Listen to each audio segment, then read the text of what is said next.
इस कार्यक्रम की प्रायोजक है सोना ब्यूटी पार्लर सरसीवा। नमस्कार, बहुत स्वागत है ACN 24 न्यूज में। मैं हूं आपके साथ हेमंत। चलिए गौर करते हैं खबरों पर। सारंगढ़ बिलाईगढ़ जिले में खेलों को बढ़ावा देने और खिलाड़ियों को बेहतर खेल सुविधाएं उपलब्ध कराने कलेक्टर डॉक्टर संजय कनौजे ने खिलाड़ियों और खेल संघों के पदाधिकारियों के साथ बैठक कर कई अहम निर्देश दिए। बैठक के दौरान कलेक्टर ने खिलाड़ियों से परिचय लेकर उनकी ज़रूरतों की जानकारी ली। खिलाड़ियों द्वारा खेल सामग्री की मांग पर कलेक्टर ने आश्वासन दिया कि आगामी राष्ट्रीय खेल दिवस 29 अगस्त को सभी खेल संघों को खेल सामग्री प्रदान की जाएगी।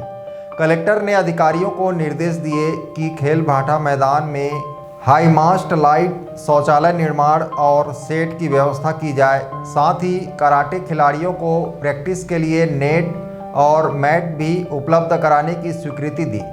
कलेक्टर की इस पहल से जिले के खिलाड़ियों में उत्साह देखने को मिल रहा है और आने वाले दिनों में खेल सुविधाओं में बड़ा सुधार होगा।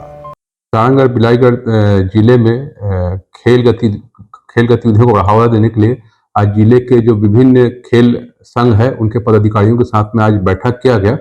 और इसमें क्रिकेट संघ के, वॉलीबॉल संघ के, फुटबॉल संघ के, कैरम, कराटे संघ के विभिन्न जो खेल संघ के पदाधिकारी और उनके जो हेड थे उनको बुलाया गया और उनसे जानकारी लिया गया कि जिले में आपको कौन कौन प्रकार से खेल खेला जाता है, कहाँ खेला जाता है, कितने खिलाड़ी हैं और उनकी क्या मूलभूत समस्याएं हैं, क्या उनकी आवश्यकता है, उसके संबंध में विभिन्न चर्चाएं किया गया। और संबंधित संघ के द्वारा बेसिकली जो खेल भाटा मैदान है उसको सेफ करने की बात कही गई, वहाँ हाई मास्क लाइट लगाने की बात किया गया, वहाँ एक सामुदायिक शौचालय की मांग किया गया और प्लस जो जितने भी खेल है उसके लिए आपका नेट और खेल सामग्री की मांग किया गया। तो उसको हमारे द्वारा आश्वासन दिया गया कि संबंधित DMF से या जो खेल विभाग के माध्यम से जो उनकी मांगे हैं उसको हम लोग आगामी जो खेल दिवस 29 अगस्त आने वाला है उसके पहले हम देने की कोशिश करें ताकि जिले में अच्छा खेल का माहौल बने और जो युवा हैं वो ज़्यादा से ज़्यादा इस खेल में भागीदारी लें ताकि हमारे जिले में खेल की सुविधाएं को अधिक से अधिक हम बढ़ावा दे सकें। Bureau report ACN 24।